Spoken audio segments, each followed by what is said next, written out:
Qadir itu download itu 25 tahun di padang pasir. Ya Allah, ya Allah, ya Allah, ya Allah, ya Allah. Sunan Kalijaga 3 tahun, Sunan Geseng 3 tahun, Joko Tingkir 5 tahun. Maka wali-wali itu paketannya besar. Kita nggak punya paketan, karena kalau diajak download langsung tidur. Ya Allah, ya Allah, ya Allah, ya Allah, ya Allah, ya Allah, ya Allah, ya Allah, yang geringingan, ya Allah, Allah, suwene gitu.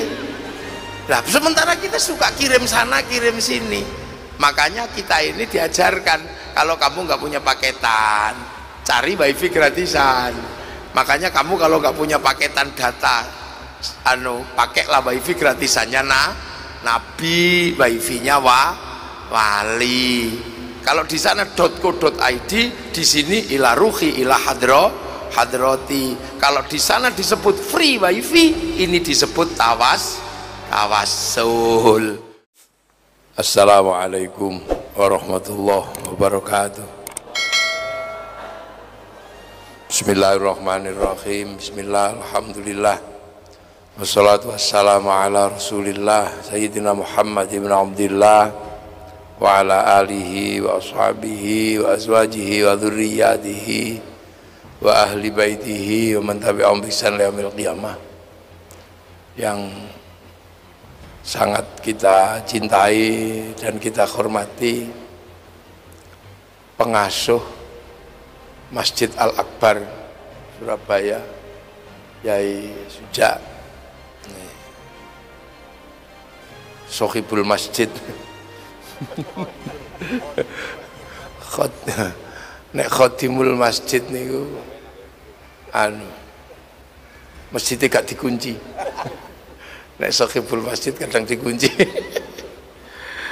Yang sangat kita banggakan bersama Bapak Editorana SH MH mboten hafal MLM.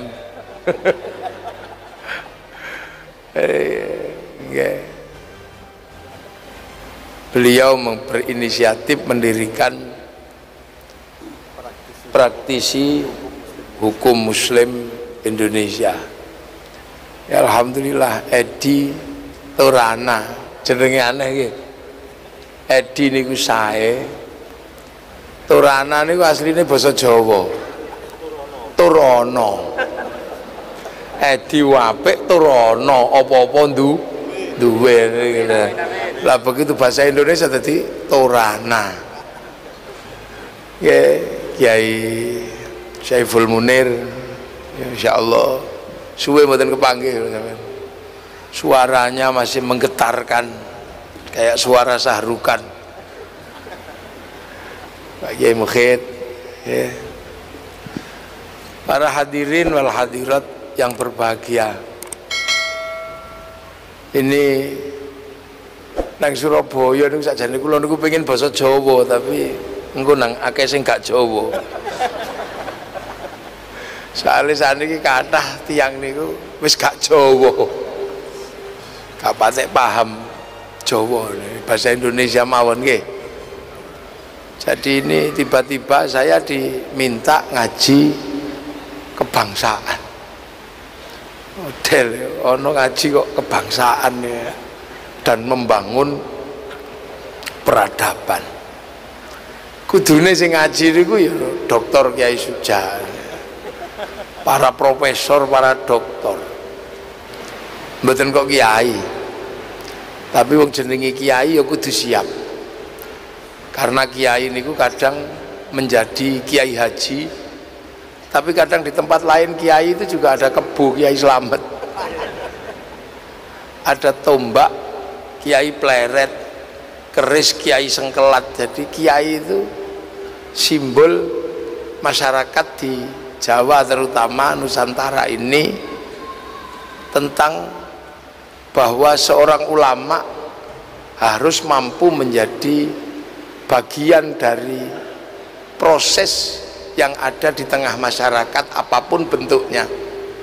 Makanya ulama itu diturunkan ke titik kiai agar bisa mewakili kebo Kiai Slamet, agar bisa mewakili tombak Kiai Pleret.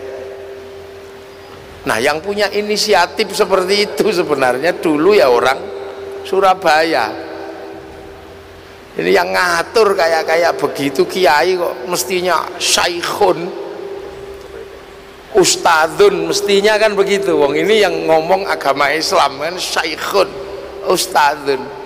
Tapi grade-nya itu dimasukkan ke sistem budaya menjadi kiai. Yang ternyata kiai itu nggak cuman menungso, ada kebo ya Kiai Slamet, ada tombak Kiai Pleret. Nah, yang ngerjain itu siapa kok tiba-tiba terus kiai itu mestinya punya musola, tadi ini punya langgar, mestinya sholat tadi sembahyang. Nah, yang punya inisiatif kerjaan kayak begini ini siapa sebenarnya dulu? Ya orang Surabaya. Orang Surabaya itu yang punya kerjaan ini. Namanya Raden Rohmat, yang kita kenal dengan sebutan Sunan Ampel, yang sekarang kita masukkan dalam ziarah Wali Songo. Ziarah Wali Songo. Nah, inisiatif ini ya orang Surabaya.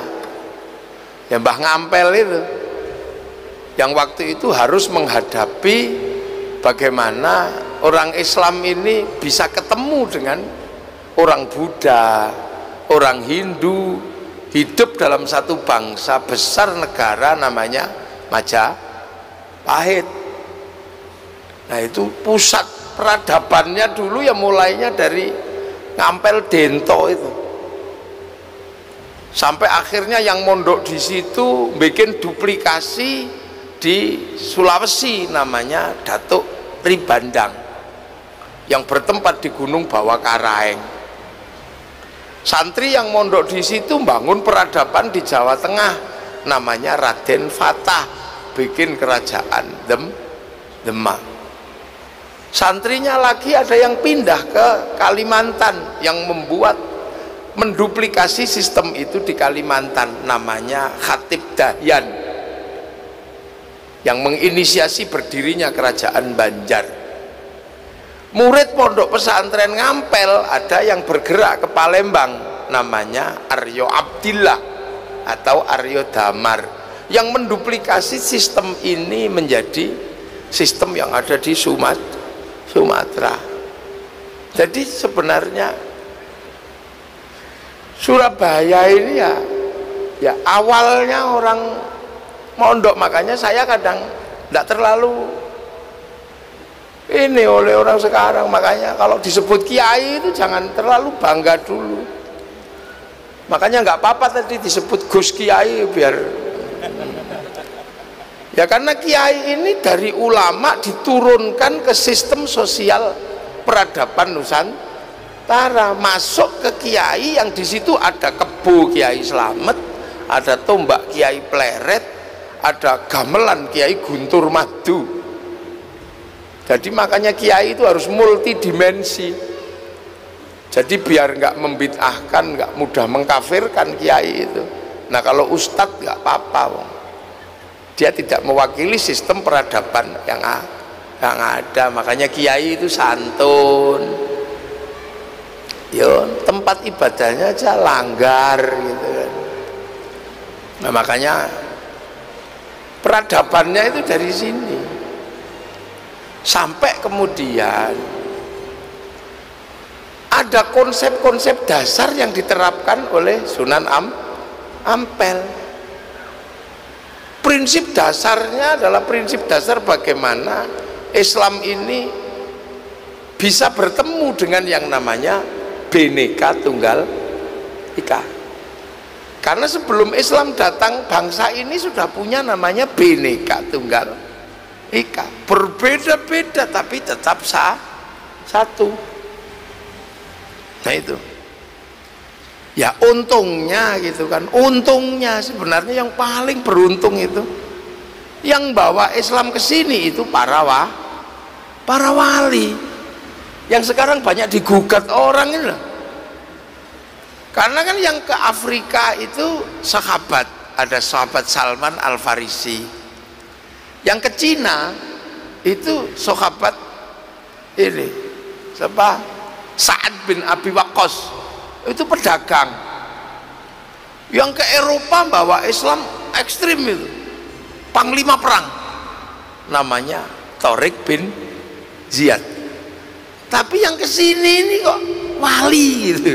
Nah itu yang sekarang oleh anak-anak yang sudah sekolah kadang mosok buktinya apa wali itu.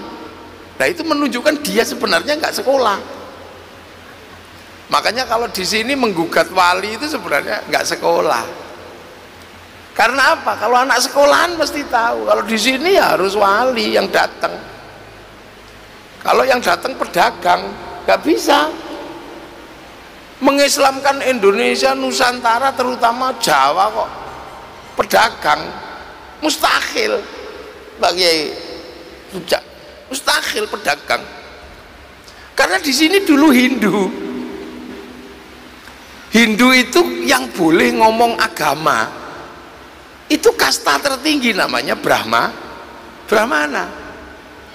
Hanya Brahmana yang boleh ngomong agama. Kasta kesatria, raja nggak boleh ngomong agama. Wong raja kok ngomong agama, ngurus dunia aja. Di bawahnya ada wesya, pegawai juga nggak boleh ngomong agama. Di bawahnya lagi ada sudra, petani, pedagang. Petani pedagang kok ngomong agama, udah boleh. Nah pedagang itu sudra. Makanya orang-orang sudra nggak boleh ngomong agama. Sekaya apapun itu, Pak Edi Torana ini sudra. Kalau dalam kasta,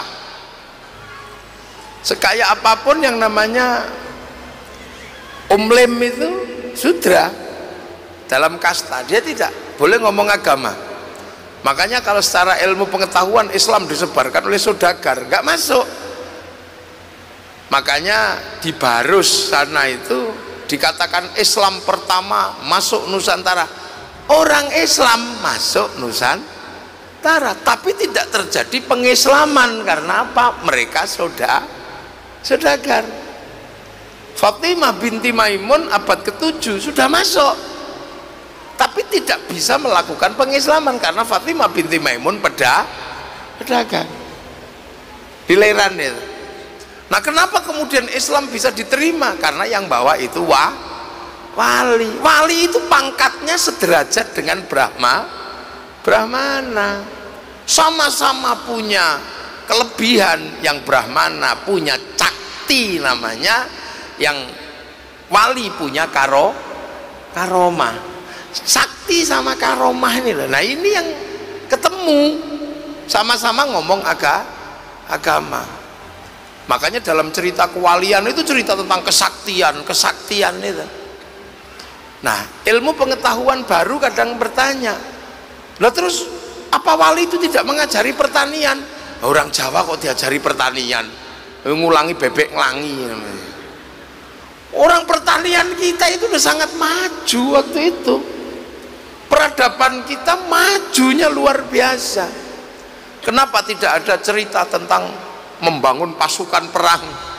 Pasukan perang Majapahit itu pasukan multinasional, sisa-sisa pasukan Singasari. Sementara pasukan Singasari mampu menaklukkan Mongolia. Mongolia itu menaklukkan Arab, menaklukkan Cina, menaklukkan Eropa. Semua tunduk sama Mongolia. Masuk ke sini habis sama pasukan Kertanegara. Lo gitu kok diajari perang? Ya wes lebih pinter. Terus diajari tata krama. Orang sini tata kramanya sudah tinggi. Ngomong saomong ada pangkatnya. Ada wong Surabaya pangkatnya turu, ada pangkatnya sare, ada pangkatnya tilem, ada pangkatnya nendro. Tapi turun juga ada, micet ngono ya ada, bangkong ada, mangan naik dikit nedo dahar, ngisor badok ngono. Itu artinya struktur kita udah kuat. Nah, yang harus dipertemukan apa? Cakti ini loh sama karomah. Makanya pertemuan antara Brahmana dan wali itu ceritanya tentang kesaktian. Karena yang lain sudah selesai. Peradaban Nusantara ini sudah peradaban yang sangat maju. Makanya saya nggak perlu lagi ngomongin peradaban karena wis maju sudah. Loh, cerita apa yang kita tidak punya? Kalau orang Eropa berbangga diri dengan kisah cintanya Romeo Juliet, orang Cina berbangga punya cerita sampai Engtai, orang Arab punya kebanggaan dengan Kais dan Laila, kita juga punya andi-andi lumut punya.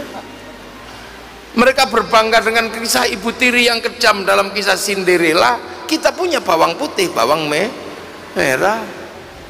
Sana punya kebanggaan dengan kisah manusia kuat namanya Samson, kita punya Bandung Bondowoso, Joko Tole kita punya.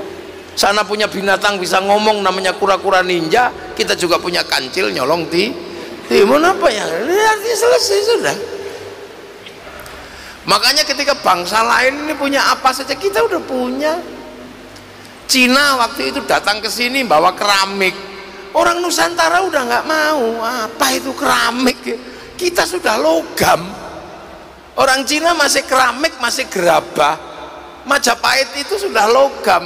Kalau habis makan piringnya dibuang di segoro anaan udah. Buktinya apa? Nah, itu terlihat di alat musiknya. Orang Arab alat musiknya masih terbang, kayu sama kulit. Orang Cina alat musiknya sitar, kayu sama tali. Orang Eropa gitar, kayu tali. Bangsa kita punya alat musik gamelan. Artinya apa? Dari logam. Hanya bangsa yang menguasai ilmu pertambangan yang maju dan penguasaan metalurgi yang mapan mampu membuat alat musik dari logam. Duh, ini makanya kadang kalau kenapa kita ini wali-wali cerita tentang wali tentang ini, sementara wali sendiri kalau bekerja itu nggak pakai referensi. Jadi kalau orang mau menulis wali ya pusing kepalanya. Wong wali itu nggak pakai referensi. Karena apa? Wali itu kalau butuh sesuatu download. Loh, wali itu download kalau pengen sesuatu. Wali itu nggak takut apa-apa. Inna auliya Allahi la khaufun alaihim walahum. Ya, gue takut apa-apa. Karena apa? Tahu program dunia ini seperti apa, wali tahu. Karena apa? Download. Dekengan pusat. Wali. Qalu rabbuna Allah tsumma istaqamu tatanazzalu alaihimul malaikah alla takhafu wala tahzanu. Wali itu kalau pengen sesuatu langsung download ke cloudnya Allah, ke harddisk besarnya Allah. Tuh, Allah ini dunia ini ada harddisknya, ada pusat datanya. Di mana? Di langit sana. Waktu Rasulullah Isra Mi'raj dinaikkan, ditunjukin ini loh, program dunia ini jatuh daunnya kapan, semut berapa, ada di cloudnya itu, di pusat data itu. Namanya Lauhil Mahfuz. Itu kan pusat data. Orang Yahudi Nasrani menyebutnya tabut Sulaiman. Orang Yunani menyebut kotak Pandora. Nah, kalau orang Jepang kantong Doraemon. Nah, itu pusat datanya di situ. Sama dengan kehidupan kita hari ini ditentukan oleh pusat data di satelit sana. Datanya di situ semua. Pengetahuan orang di sini sekarang ada di langit sana. Di harddisk besar, di satelit sana, punyanya provider, punyanya Google. Kita bisa mengakses itu karena kita punya kartu handphone. Tinggal download aja, yang penting punya kuota, punya paketan. Kita bisa kirim gambar, kirim apa aja. Dan seluruh yang dilakukan oleh handphone dicatat oleh provider. Itu catat, dia bayar. Jejak digitalnya ada, tinggal di print out. Terus kita bisa paket browsing apa, yang penting punya paketan. Kalau nggak punya paketan ya cari wifi gratisan ke warung.co.id, enggak, terus share it gitu. Sama manusia juga punyanya nyawa itu didaftarkan dulu di Lauhil Mahfud. Alastu birabbikum, kamu lupa nggak kalau aku ini Tuhanmu? Qalu bala syahidna, ya Allah, aku tahu engkau adalah Allah. Fanfukhur ruh, maka dikirim ke dunia, terus dikasih paketan, nyawanya sekian, rezekinya sekian, paket datanya sekian. Nanti kalau paket datanya nyawanya habis, ya kik, gitu sudah mati.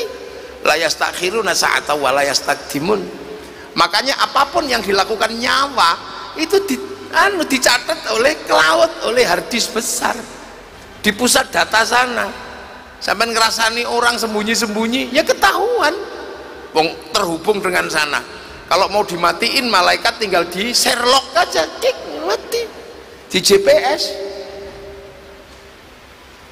itu. Nah, kita kan juga sering kirim doa, kita pengen tahu apa, tapi paket data kita kan kecil karena kita nggak pernah download. Beda dengan wali, paketannya besar karena wali selalu download. Kalau download 30 tahun, 25 tahun. Syekh Abdul Qadir itu download itu 25 tahun di padang pasir. Ya Allah, ya Allah, ya Allah, ya Allah, ya Allah. Sunan Kalijaga 3 tahun, Sunan Geseng 3 tahun, Joko Tingkir 5 tahun. Maka wali-wali itu paketannya besar. Kita nggak punya paketan karena kalau diajak download langsung tidur. Ya Allah, ya Allah, ya Allah, ya Allah, ya Allah, ya Allah, ya Allah, ya Allah, Allah yang geringgingan, ya Allah, Allah suwene gitu. Nah, sementara kita suka kirim sana kirim sini. Makanya kita ini diajarkan, kalau kamu nggak punya paketan, cari wifi gratisan. Makanya kamu kalau nggak punya paketan data, pakailah wifi gratisannya Nabi, wifi-nya wali. Kalau di sana .co.id, di sini ila ruhi ila hadrati. Kalau di sana disebut free wifi, ini disebut tawassul. Makanya kadang kita cari ke pemancar wifi, ke makamnya Nabi, makamnya wali. Itu sebenarnya apa? Nyari wifi. Untuk apa? Agar doa kita sampai ke wifi-nya, terus kemudian lebih dekat, terus bagi doa wa ila jami'il muslimin wal muslimat wal mu'alakhim al-fatihah bet sak donya kebagian kabeh. Lah ada yang nggak percaya, loh mosok donga iso dibagi? Jangankan doa, sepak bola aja bisa. Loh kita kan nggak perlu ke Qatar nonton sepak bola, satu orang aja yang nonton, habis itu sama yang nonton dinaikkan satelit, oleh satelit dibagi ke seluruh dunia, namanya siaran langsung, kebagian semua, bagiannya sama. Makanya kalau ada orang kok nggak percaya doa bisa dibagi, orang itu pasti nggak punya TV. Ini kita berbicara tentang sederhana. Jadi dulu untungnya yang bawa Islam itu para wali, makanya indah Islam di Indonesia ini, karena wali itu download terus, butuhnya apa. Nah, salah satu yang kita nikmati sampai hari ini yang didownloadkan oleh para wali adalah kondisi plural yang ada di Indonesia. Berbeda suku, beda bangsa, beda agama.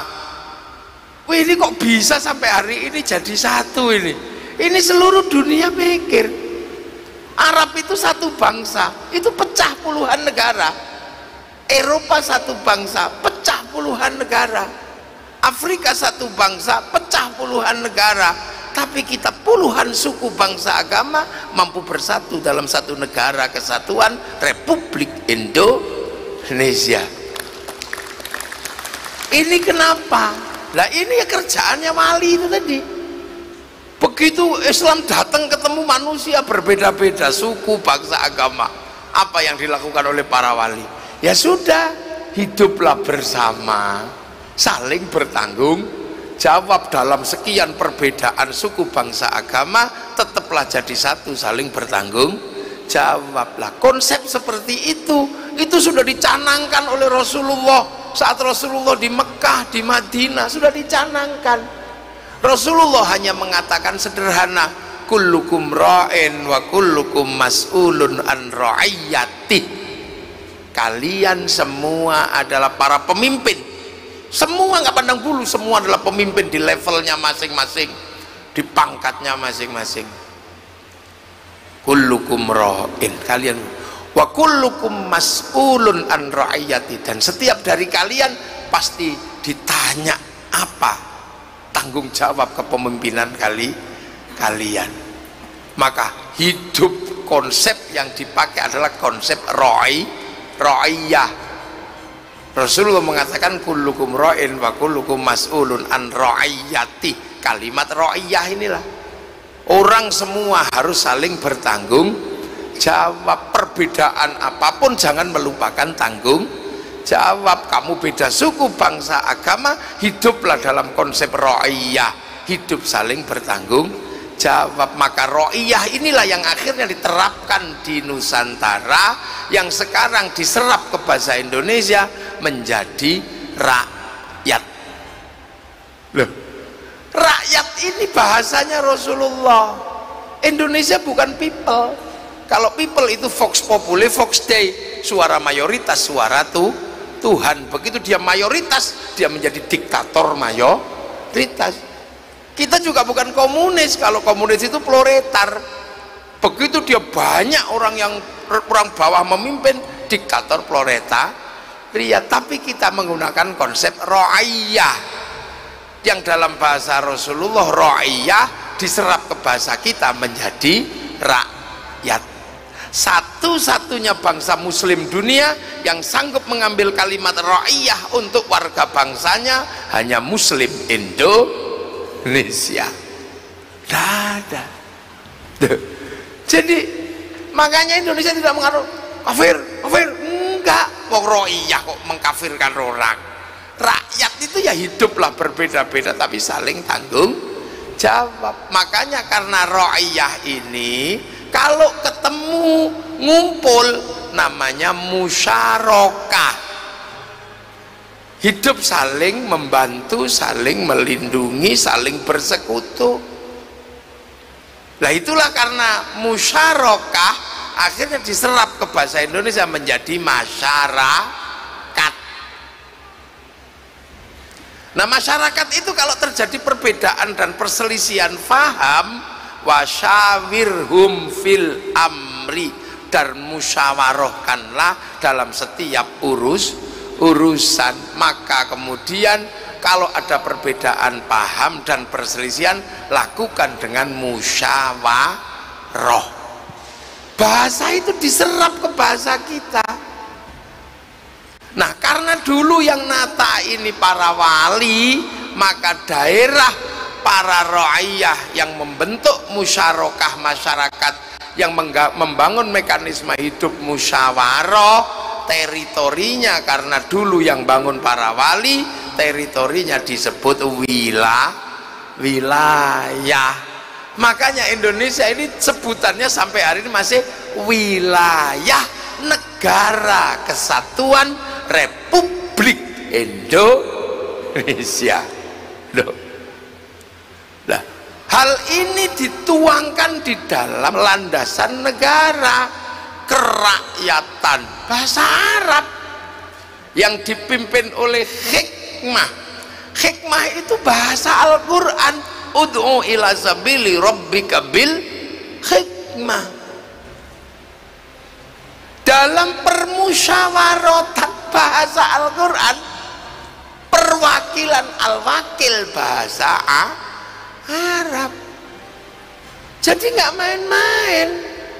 Negara ini melandaskan semuanya kepada sistem yang diajarkan oleh Rasulullah. Makanya pemimpin tertingginya Majelis Permusyawaratan Rakyat. Diwan itu juga bahasa Arab. Dewan Perwakilan Rakyat. Mana ada bangsa muslim dunia di luar Arab yang menyerap bahasa Arab, menyerap bahasa Al-Quran sampai di landasan membangun negaranya kalau bukan bangsa Indonesia.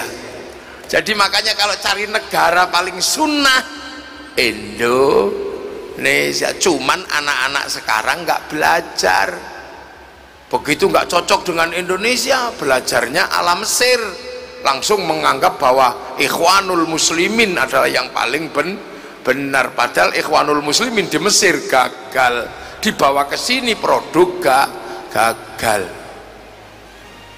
langsung menduplikasi Hizbut Tahrir, produk gagalnya Taqiyuddin An-Nabhani di Timur Tengah. Di sana aja gagal, dibawa ke sini. Maka akhirnya di sini juga gagal, karena kemana-mana cuman membawa bendera la ilaha illallah. Sementara Wali Songo dulu la ilaha illallah sudah tidak dijadikan bendera, tapi dijadikan zikir sehari-hari, namanya tahlilan. Makanya ketika datang, kalian kalau anti bendera la ilaha illallah, kalian anti la ilaha illallah. Enggak Kang, aku tahlilan ya la ilaha illallah. Kamu kalau anti ini, anti la ilaha illallah. Enggak, saya anti bendera PKI Palu Arit, tapi kalau kami ke sawah tetap pakai arit, pergi nukang pakai palu. Udah selesai sudah. Lah makanya gini nih, lihat jalan. Beda dengan nenek moyang kita dulu. Ketika bangsa ini ditekan oleh kekuatan Amerika sama Soviet, setelah 48 Hitler jatuh, Bung Karno mengatakan, aku nggak ikut Amerika, aku nggak ikut Soviet, terus non-blok. Nah, para pemikirnya jenius. Apakah kita akan, kalau non-blok, apakah kita akan berkiblat pengetahuan ke Eropa? Nggak, Bung, kita nggak mungkin berkiblat ke Eropa. Dituliskan novel Salah Asuhan. Apakah kita akan berkiblat kepada Belanda? Enggak, Bung, tenggelamnya kapal Van der Wijk. Apakah kita akan berkiblat kepada Arab? Enggak, Bung, di bawah lindungan Ka'bah. Apakah murni dibangun dengan cara Indonesia? Enggak, Siti Nurbaya. Lu hebat nenek moyang kita dulu, jago. Akhirnya jadi bangsa kita yang seperti ini, yang komplit, kompleks dan indah, semua dengan konsep ro'iyah ini jalan semua. Yang Hindu jalan dengan Hindunya, yang Islam jalan dengan Islamnya, yang ini jalan gitu dalam kehidupan ro'iyah. Makanya Islam di Indonesia itu hidup bersama masyarakat. Jadi negara nggak perlu repot-repot membiayai agama, karena sudah hidup di dalam masyarakat oleh para wali. Karena kiainya ini ulamanya masuk ke sistem masyarakat, maka kemudian Islam hidup bersama masyarakat. Sholat ya hidup bersama langgarnya, hidup dengan cara masyarakatnya. Karena masyarakatnya petani, ya sholat bikin gaya seperti gaya petani. Jam 12 dipanggil sholat zuhur, kok belum datang, ya dipanggil setengah 3. Itu biasa di sini. Allahu Akbar, Allahu Akbar. Belum datang ya ditunggu. Robbana ya Robbana. Masih gak datang, capek nunggu. Tombo ati, wong wis pegel ya nambani atine dhewe ya. Nanti kalau sudah nggak datang baru kiainya marah, diuruki jangan datang. Cuman indahnya akhirnya hidup beragama di Indonesia indah. Sholatnya tetap semua juga bisa sholat, tapi karena Masjid Al-Akbar ini masjid persinggahan, maka sholatnya harus tepat waktu dan jangan lama-lama. Bukan beda, ini masjidnya orang kota. Hidup bersama masyarakat, nabinya hidup bersama masyarakat, bikin ya udah biar inget nabi, masyarakatnya bikin peringatan maulid nabi. Hidup aja bersama masyarakat di RT-nya masing-masing, di RW-nya, di kecamatan, di kabupaten, sampai di tingkatan presiden. Cinta Rasul hidup di tengah masyarakat. Akhirnya kalau mulutan semua masyarakat terlibat. Pasar bergerak, yang punya tendanya laku, yang punya sonnya laku, ustadznya laku, koreknya laku sampai capek ngeladeni pengajian maulid Nabi. Uang yang berputar dalam peringatan maulid Nabi itu berapa triliun coba. Satu kabupaten itu kalau satu peringatan 100 juta, itu dalam satu kabupaten itu berapa ratus peringatan. Roda berputar, ekonomi berputar. Itu Indonesia. Makanya negara nggak perlu capek-capek bangun maulid Nabi. Kalau negara yang bangun bangkrut, anggarannya habis. Kalau di sini biasa, larutan penyegar laku, anggur laku. Kalau yang datang Habib Syekh kain putih laku semua, ya hanana gitu. Kalau yang jenis mafia solawat kain hitam laku semua. Segala yang ada dalam hidupmu cus laku semua. Spanduk laku, slayer laku, foto laku, sampai gagang pancing itu loh laku untuk gini-gini loh. Ini kehidupan karena apa? Masyarakatnya saling bertanggung jawab pada agamanya, enak. Nah itu hanya terjadi di Indonesia. Coba di tempat lain, seandainya terus bid'ah gitu, yang nanggung negara, bangkrut negaranya. Cinta Rasul itu begitu, dibangun dalam kehidupan sosialnya masing-masing. Terus cara-cara ibu-ibu solawatan, ya cara-cara orang Indonesia. Yang santri-santri, marhaban ya nurul aini marhaban, ini yang santri. Tapi yang nggak terlalu santri ya Rasulullah salamun alaik, ini nggak santri. Yang Jawa, ya Nabi salam alaika, ya Rasul salam alaika. Anglia numpak perahu lah, komplit. Ada yang terbangan dana gitu, ada yang tanakal hatawa banjari. Temukan itu di tempat lain, nggak ada. Hidup bener-bener agama ini bersama masyarakat. Tahu-tahu Pak Edi Torana dari Persatuan Praktisi Hukum Muslim Indonesia bikin kegiatan gini. Mbak pikir gratis ini? Enggak. Semuanya ada dia umroh, ada dia apa. Itu belum sangune kiainya itu. Loh iya, termasuk korinya itu berapa loh. Ini hidup di tengah masyarakat. Betapa Islam ini dibiayai oleh umatnya sendiri, bertanggung jawab. Orang mati kita masih ngumpul, namanya ro'iyah itu hidup saling bertanggung jawab kok. Yang mati kita tanggung jawab, ngibur, bawain selawatan, lu kumpul seminggu ditemani. Terus kemudian setelah itu 40 hari, setahun sekali khol itu Masya Allah. Kalau sudah khol itu sampai coba bakul tahu seneng, bakul balon seneng, ayo bakul klutuk-klutuk seneng, apa aja seneng. Roda ekonomi berputar dalam setiap khol. Terus ziarah makam gurunya, ziarah wali, bis pariwisata laku.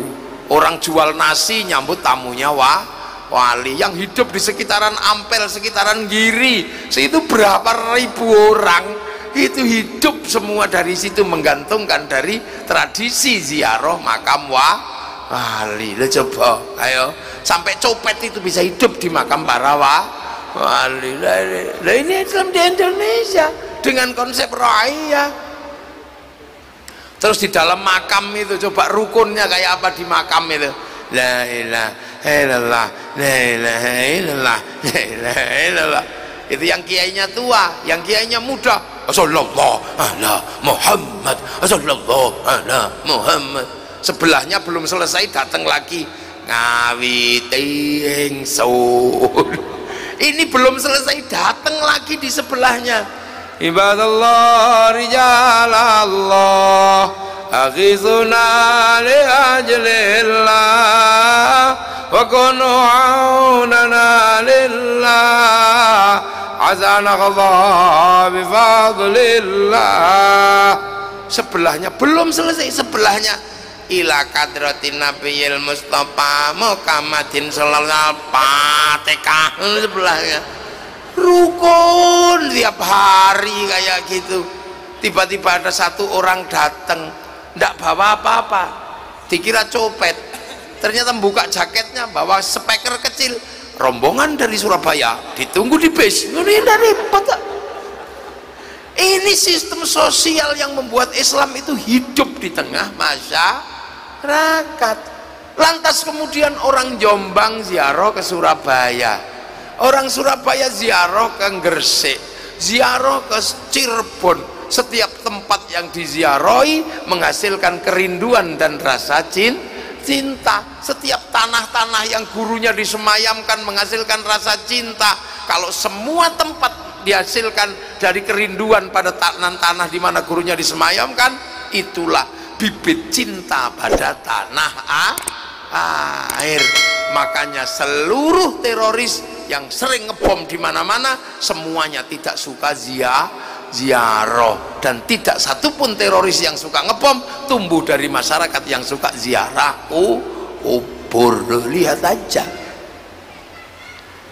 Nah, Islam hidup bersama masyarakatnya. Nah, sistem peradaban yang seperti ini terjadi di Indonesia. Di Arab nggak terjadi, di Mekah. Makanya Mekah itu membiayai agamanya. Atek-matean itu, azan dibayar, ngimami dibayar, semuanya. Makanya kadang yang orang kelamaan di Arab kalau pulang langsung rebutan ngimami, dipikir di sini dibayar, padahal di sini gratisan. Makanya nggak terlalu kuat mereka itu, lama-lama capek. Kecuali undangan dan panitia. Lah, iya.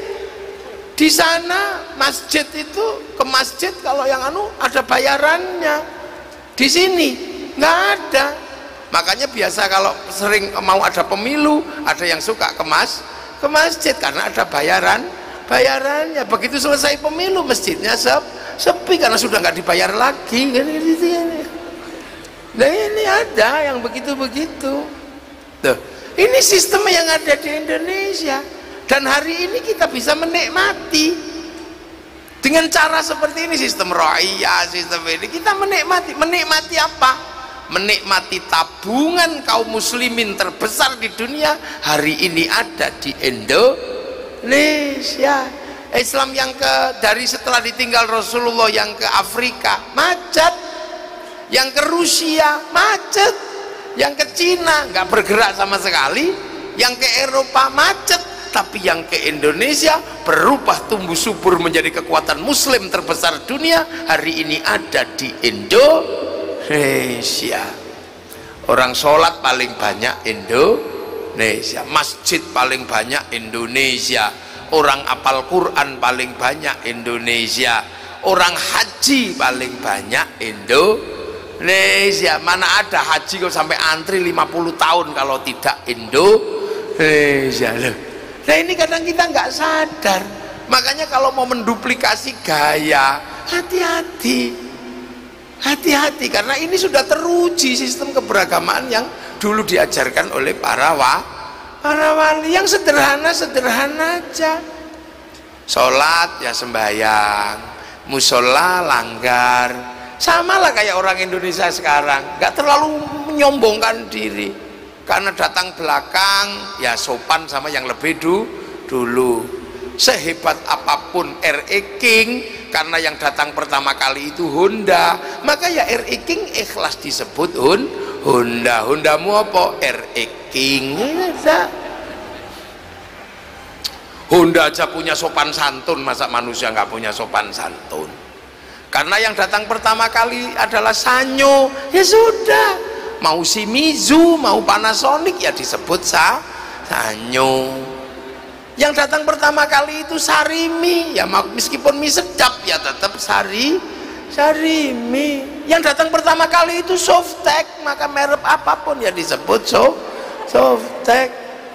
Tempat yang bagus untuk nyuguh tamu pertama kali adalah Kaleng Kongwan maka nggak usah marah. Begitu lebaran bungkusnya kongwan, isinya rengginang loh kan. Lah ini Indonesia.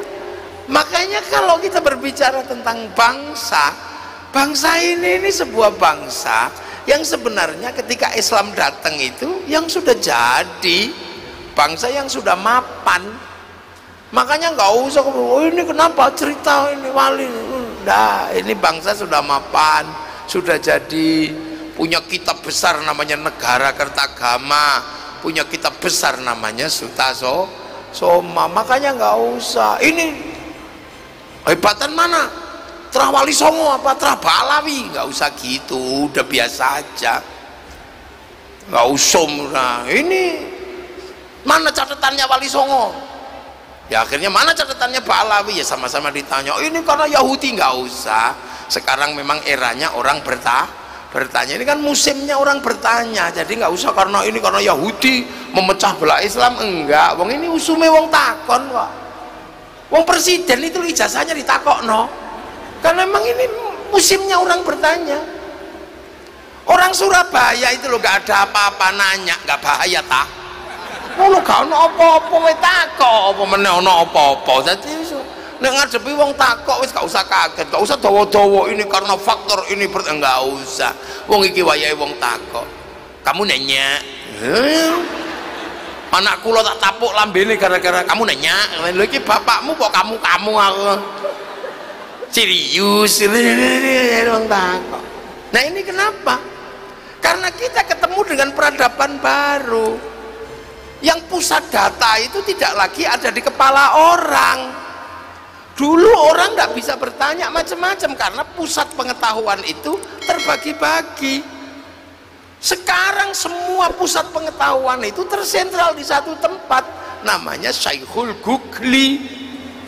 Orang bisa mengakses apa-apa ini. Dan keberadaan dunia baru yang tersentral ini membuat beberapa profesi, beberapa sistem berhenti dan bubar. Pusat data yang baru ini yang disebut milenial killing everything, membunuh segalanya. Yang hancur karena milenial sudah berapa? Ayo, koran masih ada? Nggak ada sekarang. Dahlan Iskan Prei, Jawa Pos, karena orang tinggal menilai Jawa Pos. Betul. Kita dulu pengen lihat Afrika, masih seharian nungguin flora dan fauna. Sudah ditunggu sehari, malam-malam keluarnya Pak Harmoko. Sekarang dunia baru ini tinggal di sini, tinggal ketik aja. Tengu Afrika keluar, bokong India keluar, ini di sini. Karena pusat pengetahuan tersentral sekarang, namanya Google, ada di dalam cloud baru. Ini Google sebentar lagi juga akan tutup karena ada program baru lagi yang bisa menjadi asisten. Apa itu namanya? Lupa saya. Dulu penyair bangga karena kemampuan mengolah kata. Mau ngirim surat cinta aja beli cara menulis surat cinta di pasar. Terus cari kertas warnanya pink. Pabrik kertas pink. Gede pabrik Ciwi Kimia itu. Terus tinta warnanya biru karena cintanya mengharu biru. Baunya mawar, jangan bau melati, itu bau gendruwo. Ada ilmunya menulis surat cinta itu. Terus harvest, Dek eling kula. Terus mulai menulis, Dek, aku merindukanmu. Malam hari ini entah kenapa semenjak kepergianmu ke pondok pesantren, hanya bau tubuhmu yang tersisa menghantuiku. Aku merindukanmu, tapi aku harus mengikhlaskanmu karena apa? Demi masa depan kita berdua, orang tua kita, kau dan anak-anak kita nanti. Aku tahu kau pun merindukanku sekarang, karena aku yakin kau dan aku sedang duduk di bawah sinar rembulan yang sama.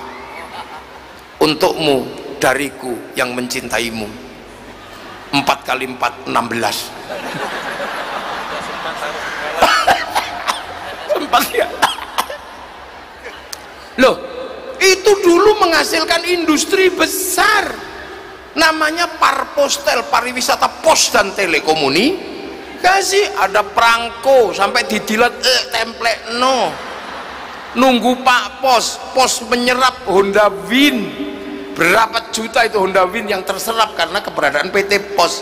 Sekarang tutup semua itu karena cinta hanya diwakili oleh WhatsApp. Kalau kangen tinggal gitu deh. Tulisannya juga nggak banyak, cuman mah loh. Terus kita mau menyalahkan WhatsApp untuk karena menghancurkan telekomunikasi, melacurkan, enggak, ini dunia sama. Mall-mall besar itu sebentar lagi juga akan tutup, dihajar sama bisnis online. Terus kita mau menyalahkan bisnis online. Sampean kan nggak kebayang, grup besar namanya Bluebird itu, armadanya banyak, tiba-tiba dihajar sama Gojek yang bawa satu laptop, itu kan nggak masuk akal. Coba dunia berubah. Inggris tiba-tiba gagal Brexit, nggak mungkin kan. Amerika gagal obligasi, nggak kebayang sebelumnya. Dia yang bikin kok bisa gagal.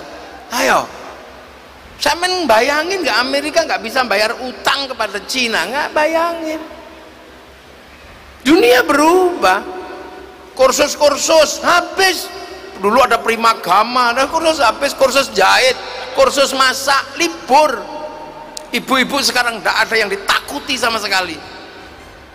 Ibu-ibu tiba-tiba ada suaminya, Bu, aku bawa daging. Ibu-ibu, iya gitu. Apakah kemudian lari ke tempat kursus masak? Enggak, cuman browsing aja cara masak daging koyor jadi di sini. Mana ibu-ibu sekarang terus khawatir, wah ini nanti gimana? Bu, nanti sore kita ada pernikahan tempatnya Pak Bupati, dandan yang cantik. Nggak ada ibu-ibu kok bingung harus bagaimana? Enggak, tinggal dandan make up artis. Ini udah keluar di sini, ini donyone. Iya, antara cari Tuhan dan cari setan komplit di sini. Dan ini dunia baru. Tiba-tiba kita ketemu dunia baru. Kiai banyak yang pensiun. Karena apa? Ngajinya lewat Google, ngajinya lewat YouTube. Itu orang tidak perlu lagi datang ke kiai, cukup bawa lihat YouTube, bisa ngaji di atas WC sambil bisa, nggak usah marah. Dulu orang kemana-mana bawa Quran, sekarang Qurannya di sini ada. Jadi ini dunia baru.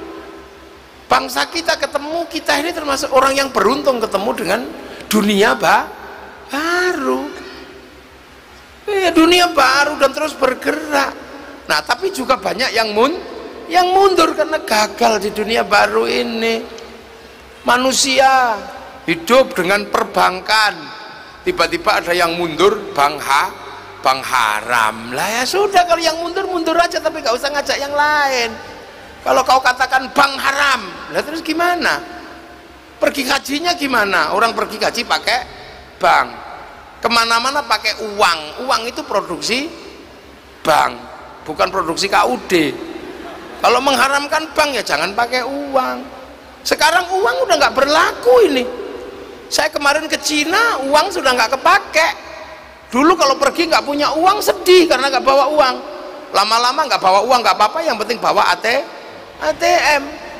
Sekarang nggak bawa ATM nggak apa-apa, yang penting bawa handphone. Terus barcode itu beres. Sekarang nggak bawa handphone nggak apa-apa, yang penting bawa muka. Transaksi sekarang tinggal gitu aja sekarang. Loh, terus sampean masih membayangkan kembali ke uang emas? Kembali ke uang emas ini yang syar'i. Emas itu 1 gramnya 1 juta. Kalau 1 gram dijadikan keping emas, paling gedenya sak kuku. Iya, kalau belinya 1 gram. Lah kalau beli ibu-ibu di pasar yang 1 iket kangkung 1000, lah iku nyuwile piye? Cuman bayang.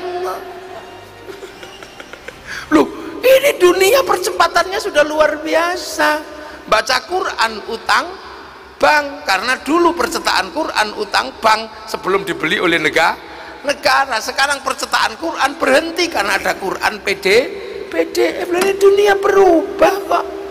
Pengacara sekarang konsultasi di sini ada ruang pengacara, bantuan hukum di sini. Coba yang penting pokoknya sampean harus punya ini. Orang modern, orang punya anak cantik sekarang udah nggak gagah. Kalau dulu orang punya anak cantik gagah. Kalau ada orang apel dicegat di depan pintu, kamu anaknya siapa? Sekarang dicegat di depan pintu, anaknya video call. Oh, apa sampean? Dulu anak yang patuh adalah anak yang kalau disuruh langsung berdiri. Nak belikan rokok, iya pak, berdiri. Sekarang anak suruh beli rokok, duduk aja. Kamu disuruh beli malah duduk. Online pak. Loh, ini dunia baru. Nah, kita ketemu dengan dunia yang seperti ini. Semua sudah bergerak. Semua sudah bergerak, seluruh bangsa bergerak. Semua apa? Menyongsong perubahan dunia. Nah, kita ini keseringannya masih mundur. Gitu lah, kita masih mundur. Ada yang mundur ke apa, Pancasila produk kafir, ada yang masih mundur ke sistem apa, nasab. Nah, ini kok orang kok mundur terus ini.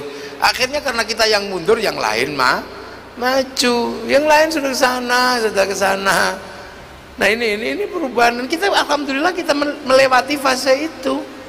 Nah, seluruh fase dan perubahan itu hari ini dunia yang lintas batas, nggak ada batasnya sekarang dunia ini. Batas manusia sekarang tinggal satu, apa? Manusia tetap dibatasi oleh negara. Itu cuma satu itu. Jadi kita ke negara manapun pasti tetap ditanya pasportmu mana. Kita pergi haji, walaupun haji itu perintah Allah, walillahi ala nasi hijjul baiti, tapi kalau pemerintah Saudi nggak mengeluarkan visa kita nggak bisa pergi haji. Orang sehebat apapun kita berbahasa Inggris, kalau kita masuk ke Inggris kita masih dibatasi oleh batas teritori. Makanya orang Rohingya walaupun dia orang Bangladesh, tapi ketika keluar dari Myanmar tetap dibatasi oleh batas negara. Lalu lintas barang masih dibatasi oleh negara. Nah, yang ini kadang kita lupa bahwa seolah-olah ketika dunia pemikiran semuanya transnasional, seolah-olah kita bisa lepas dari kekuatan negara. Jangan lupa, kita masih terikat oleh ketentuan negara. Nah, negara itu dimanapun pasti tujuannya satu, melindungi, memakmurkan. Makanya setiap bangsa dan negara yang dipikirkan adalah bagaimana membangun kemakmuran umatnya, membangun kemakmuran rakyatnya. Hanya saja karena negara ini punya banyak orang, maka kemakmuran negara kepada rakyatnya harus diatur oleh undang-undang. Harus diatur oleh undang-undang. Tanpa undang-undang nggak bisa. Walaupun bikin jalan kecil harus ada undang-undangnya. Nah, undang-undang itu tidak mungkin dibuat kalau tidak ada parlemen, ada dewan perwakilan rakyat, majelis permusyawaratan rakyat. Tanpa itu nggak ada undang-undang. Nah, tanpa ini nggak ada undang-undang, tapi ini juga nggak ada kalau tidak ada partai politik. Makanya kalau dalam kaidah fikih, kemaslahatan umat itu yang ditanggung oleh negara, kaidahnya adalah tasarruful imam 'ala ra'iyah manutun bil maslahah. Semua yang dilakukan oleh pemerintah, oleh negara tergantung kemaslahatannya. Kemaslahatan tidak mungkin tanpa undang-undang tak mungkin tanpa parlemen tak mungkin kalau tanpa partai politik.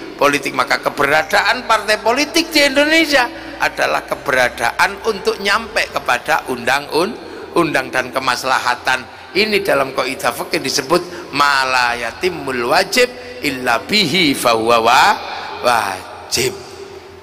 Nah, itu sama dengan bikin rumah, mau bikin tingkat 2, tingkat 3 nggak apa-apa, nggak wajib bikin rumah tingkat 3. nggak wajib bikin rumah tingkat 4, tapi kalau sudah bikin rumah tingkat 4 yang wajib cuma satu, apa? Bikin tangga. Ini tangga toh. Nah itulah maka kemudian ada pemilu. Maka pemilu ini sungguhnya bagi masyarakat yang menggunakan sistem ra'iyah, musyarakah, musyawarah, ini kelaziman biasa-biasa saja. Makanya kalau ada pemilu berbeda-beda ya biasa-biasa aja. Ada pilpres ya biasa-biasa aja, wong itu kelanjutan pilkades. Kalau sama-sama calon pendukung wajar, siapa yang menang ya biasa. Tapi jangan lupa itu nggak ada gunanya kalau kita mati karena ribut. Itu apa? Makanya ya sudah, kalau waktunya pilpres ya pilpres, pesta demokrasi. Kalau di kampung namanya pilkades, ya seneng-seneng, syukur ada duitnya, ya syukur ada. Cuman namanya aja yang beda. Kalau diterima orang biasa uang bensin, kalau diterima masjid namanya sumbangan, kalau diterima kiai bisyarah, udah gitu aja, nggak usah ribet. Nah itu, apakah itu money politik, suap? Enggak, wong itu uang bensin. Jadi semuanya lazim, dan semua negara mengalami fase itu, semua terjadi. Itu untuk apa? Untuk mengatur bahwa kemudian keamanan sebuah negara ini adalah kelaziman. Makanya dalam bahasa Al-Quran itu ada bahasa yang sederhana, wattini wazzaitun wa turi sinin wa hadzal baladil amin. Itu tegas. Watin, demi buah tin, sumpah Allah pada Nabi Nuh. Wazzaitun, sumpah Allah kepada Nabi Isa, Nabi Ibrahim. Wa turi sinin, sumpah Allah kepada Nabi Musa. Itu sumpah ulul azmi. Wahadal baladil amin, dan demi keamanan sebuah bangsa dan negara, ini sumpah Allah kepada Nabi Muhammad. Makanya umat Nabi Muhammad harus mampu membentuk baladil amin, keamanan bangsa dan negara. Untuk apa? Melindungi laqad khalaqnal insana fi ahsani taqwim. Manusia yang baik ini harus dilindungi biar tetap baik. Perlindungan terbaik itu apa? Sebelum sumarodatnau asfala safilin, perlindungan terbaik adalah amanu wa amilus sholihat, agama. Nah, agama diurus kiai, manusia diurus ilmu kemanusiaan, kedokteran. Tapi manusia yang baik, agama yang baik akan hilang ketika tidak ada keamanan bangsa dan negara. Makanya jangan lupa ada polisi, ada TNI, ada proses pemilu. Ini untuk membentuk baladil amin. Timur Tengah, manusianya baik, agamanya baik, tapi dua-duanya rusak karena tidak tercipta keamanan bangsa dan negara. Makanya Indonesia ngotot, saya termasuk ngotot. Kamu anti tahlil nggak apa-apa, kamu saling olok-olokan, kamu takbirmu salah, kunutmu salah, nggak apa-apa, tapi kamu jangan olok-olok Pancasila, karena Pancasila ini landasan hidup bersama dalam konsep baladil amin, dalam konsep keamanan bangsa dan negara. Nah, makanya negara-negara yang lain maju karena apa? Keamanannya terjaga dan rasa cinta kepada bangsanya dibangun. Sampean tahu Amerika yang sekarang jadi besar itu kebanggaan pada bangsanya luar biasa. Hollywood itu semua filmnya bangun kebangsaan Amerika. Itu kejahatan Amerika membasmi orang Indian tidak boleh tercium dan terpelajari oleh anak muda. Maka dibikinlah film apa? Film Wild West sampai film The Last of the Mohican. Itu Amerika. Amerika kalah dengan Vietnam, nggak boleh malu bangsanya. Bikin Rambo 1 sampai 6. Coba. Amerika kalah secara spiritual dengan Cina, bikin American Shaolin, American Kungfu. Kalah dengan Jepang secara spiritual, bikin American Samurai, American Ninja. Bahkan samurai terakhir dari Jepang namanya Tom Cruise dalam film The Last Samurai. Nah, cara mereka bangun bangsanya. Dulu di sini ada Sawung Galing, ada Joko Sambang, ada. Itu dulu dalam rangka apa? Membangun kebangsaannya. Orang Cina, anak-anak mudanya tidak boleh tidak bangga dengan bangsanya, diputarkan film itu ya Allah, mulai dari Kondor Herois, Yoko, King of Kung Fu, sampai Sun Gokong, sampai ular hijau, ular putih, ceritain semua sama dia. Orang Jepang dibangun cerita bangsanya lewat film samurai, lewat Bushido, semua dijelaskan. Bahkan bangsa Jepang paling sulit adalah menjelaskan konflik antara Tokugawa dan restorasi Meiji.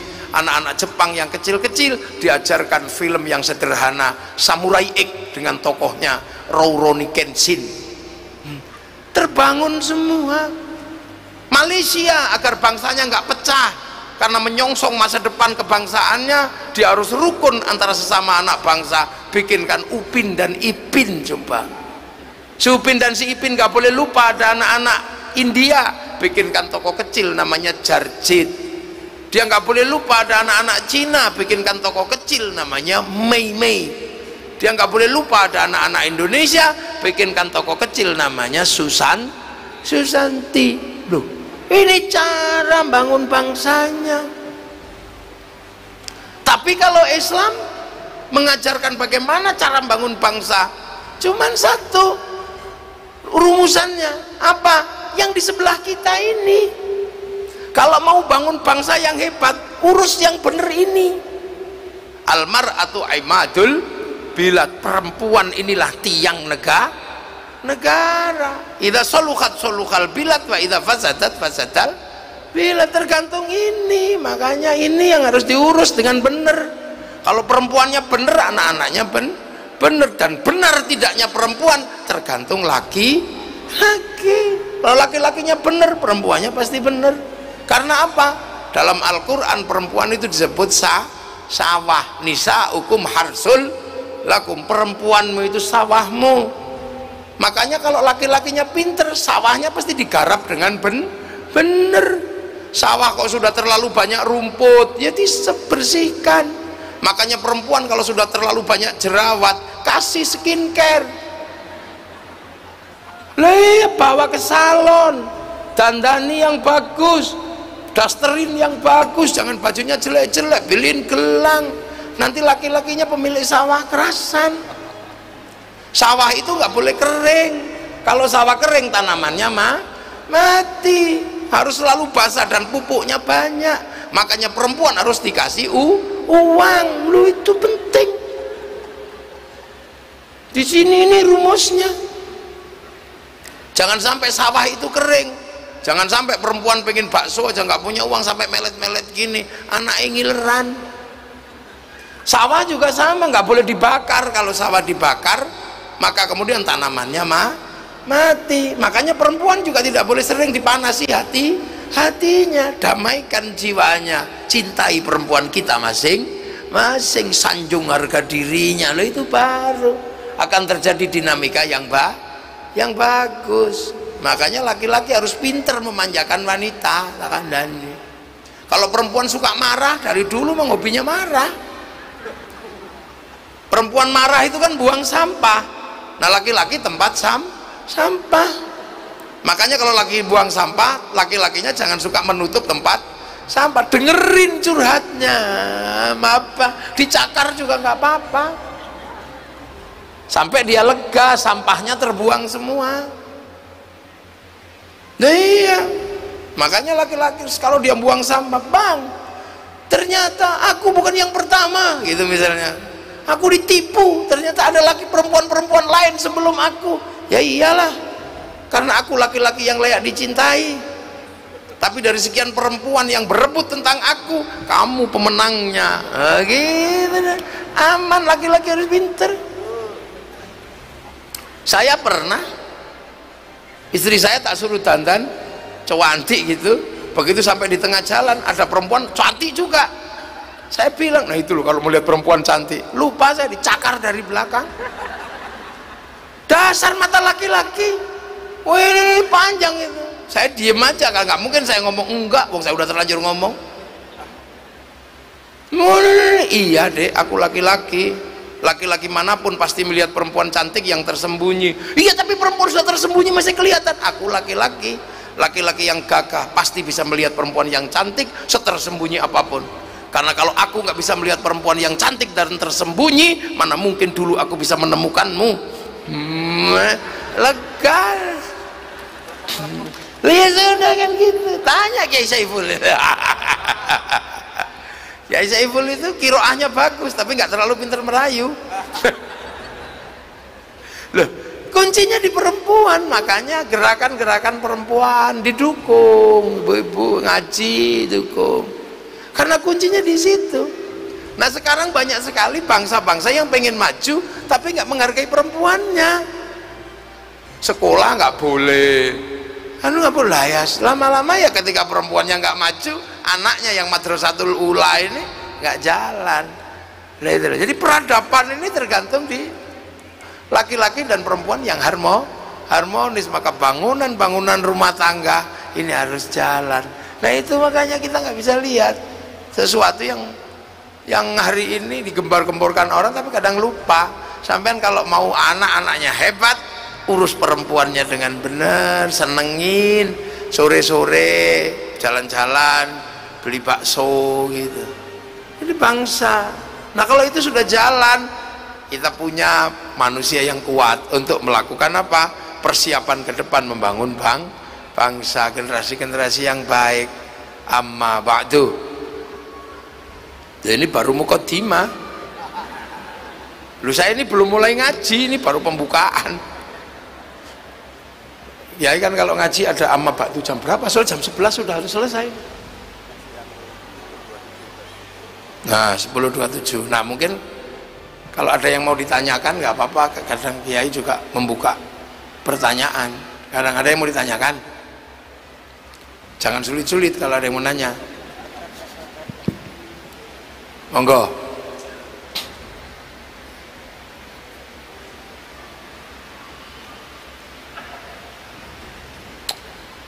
Monggo Bapak dan juga Ibu, barangkali ada yang ingin ditanyakan.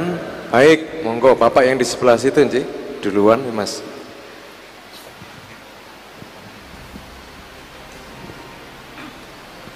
Assalamualaikum warahmatullahi wabarakatuh. Yang saya tanyakan, kan kita sering lihat di TV itu, kadang-kadang ini mengenai musyawarah. Kadang-kadang di TV itu yang musyawarah itu bertambah ribut, pukul-pukulan, lempar meja, itu kenapa? Assalamualaikum warahmatullahi wabarakatuh. Waalaikumsalam warahmatullahi wabarakatuh. Sebelum Gus Muafiq menjawab, sebelum kita pukul-pukulan Pak, mungkin bisa diperkenalkan namanya dulu Pak. Namanya sinten? Bismillahirrahmanirrahim. Gus, nama saya Ibnu Maulana Iska, tinggal di Simawau di ini Taman Sidoarjo. Pak Ibnu matur nuwun. Monggo Gus. Ya yang dari sekian musyawarah tidak semuanya pukulan kan. Ya, ada beberapa yang sebelum musyawarah pukul-pukulan dulu kan gitu. Itu sebenarnya kan itu prolog gitu. Ya kalau musyawarah yang terjadi yang sesungguhnya yang nggak pakai pukul-pukulan, tapi memang sebagian musyawarah itu terjadi setelah terjadi pukulan. Nah itu mungkin baru tahap pukul-pukulan, belum sampai di musyawarah. Ya kan, sepak bola kapruk-kaprukan terus tawuran, ada musyawarah. Karena memang musyawarah itu adalah menyelesaikan setiap persoalan yang terjadi perselisihan lah. Mungkin tingkat perselisihannya ada yang sampai gapruk-gaprukan, ada yang cuman adu mulut. Nah kalau pengacara kan biasanya adu mulut aja itu, jadi silat lidah. Nah kalau ada yang silat beneran, nah nanti kalau ini kayak perguruan silat itu ya pasti ada. Jadi memang kalau masih pukul-pukulan itu belum musyawarah ya, mungkin yang bermusyawarah baru tangannya itu atau kakinya. Dan selalu dari situ memang musyawarah itu tumbuh karena perselisihan. Nah tingkat perselisihan itu kan berbeda. Ada yang perselisihan tingkatnya cuma lirik-lirikan, ada yang perselisihan tingkatnya sampai bawa parang gitu. Baru setelah itu ada musyawarah. musyawarah. Nah itulah makanya konsep wasyawirhum fil amri adalah mendudukkan setiap persoalan untuk dibicarakan secara baik-baik. Nah sebelum baik-baik itulah mungkin ada yang ini itu nggih Pak Ibnu Maulana Ishaq namanya siapa? Ya namanya anaknya Maulana Ishaq namanya siapa? Nggih, monggo. Nggih, sampun. Alhamdulillah, terima kasih. Mudah-mudahan menjawab nggih, Pak Ibnu. Satu lagi pertanyaan untuk tiang negara. Ngoten nggih, Gus? Nggih, sinten? Nggih, monggo. Permisi dikasih jalan dulu. Kalau saya yang ke belakang ndak enak, monggo Ibu boleh maju sedikit, Bu. Mboten usah berangkang berdiri, mboten apa-apa, Bu. Berangkang nyampainya besok. Nggih. Assalamualaikum warahmatullahi wabarakatuh. Wassalam. Nami kula Rita Agustanti. Griya kula tenggene alamate Pagesangan Timur Tol, tapi sak mangke kula manggon ten Rusun Awas Sepanjang Ngelom. Lah sing kula tangletaken sing diterangaken wau tanggung jawab tenggene amargi kula sakmangke kan dados pimpinan pengawasan jamaah tenggen kula. Lah sing kula ajreni kula dados pimpinan kedah bertanggung jawab niku sing dimaksud bertanggung jawab niku dos pundi? Amargi jamaah kula kan kula mempertanggungjawabkan untuk di hadapan Allah. Itu mawon matur sembah nuwun sanget Yai.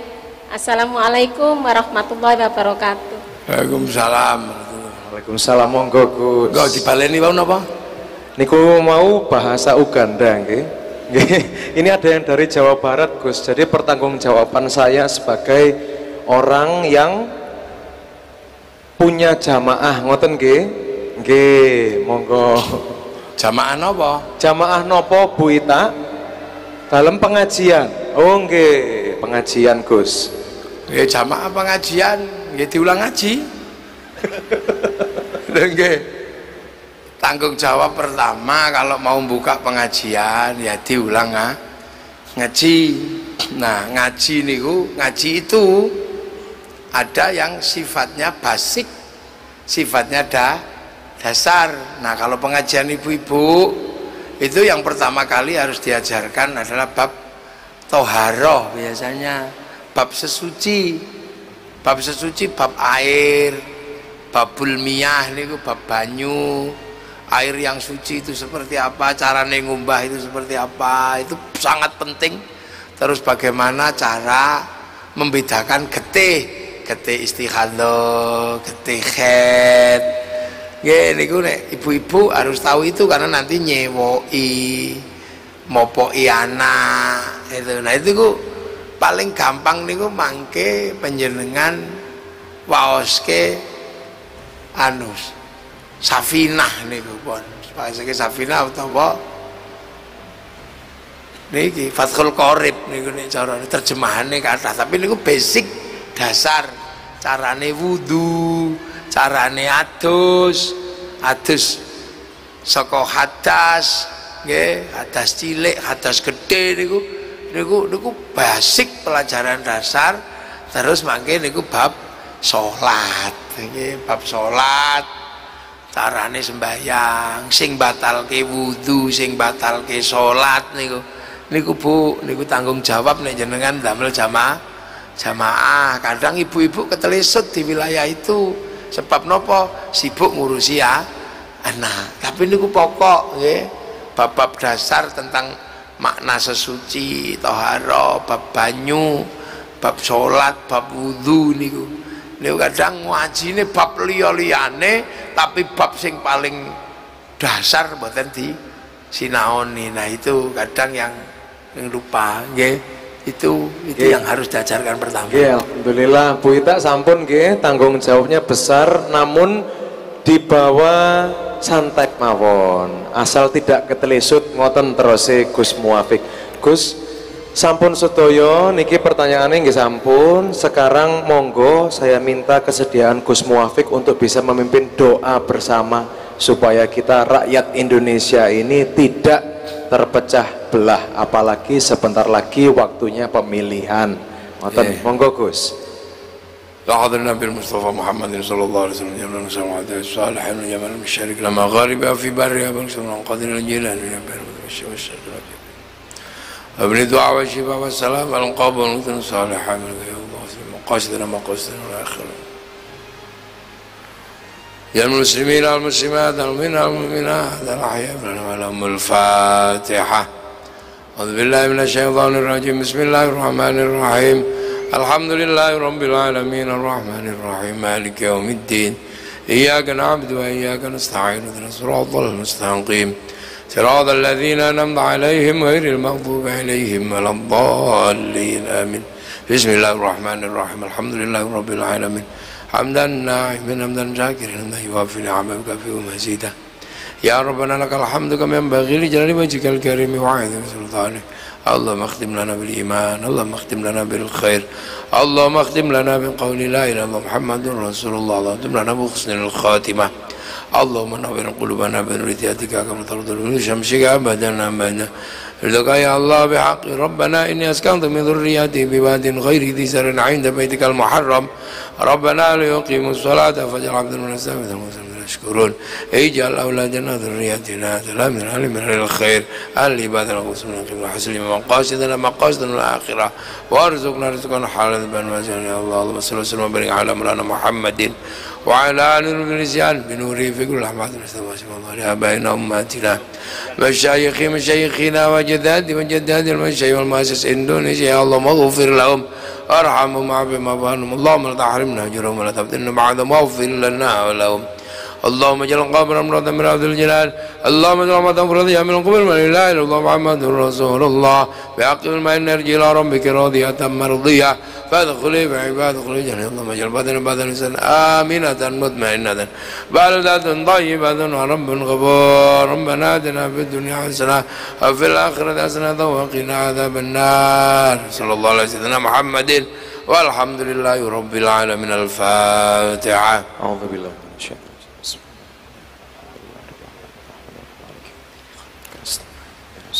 Karena khususan Pak Editor Ana Babinati doa wa syifa wa salam al-qabul wa jami'ati Allah al-Fatiha. A'udzu billahi minasyaitonir rajim. Bismillahirrahmanirrahim. Rabbil alamin arrahmanir rahim maliki yaumiddin. Iyyaka na'budu wa iyyaka nasta'in ihdinas siratal siratal ladzina an'amta 'alaihim ghairil maghdubi 'alaihim waladdallin. Amin. Wa li jami' hajatina al-Fatiha. A'udzu billahi bismillahirrahmanirrahim. Alhamdulillahi rabbil alamin arrahmanir rahim maliki yaumiddin. Iyyaka na'budu wa nasta'in Amin. Assalamualaikum warahmatullahi wabarakatuh. Waalaikumsalam warahmatullahi wabarakatuh.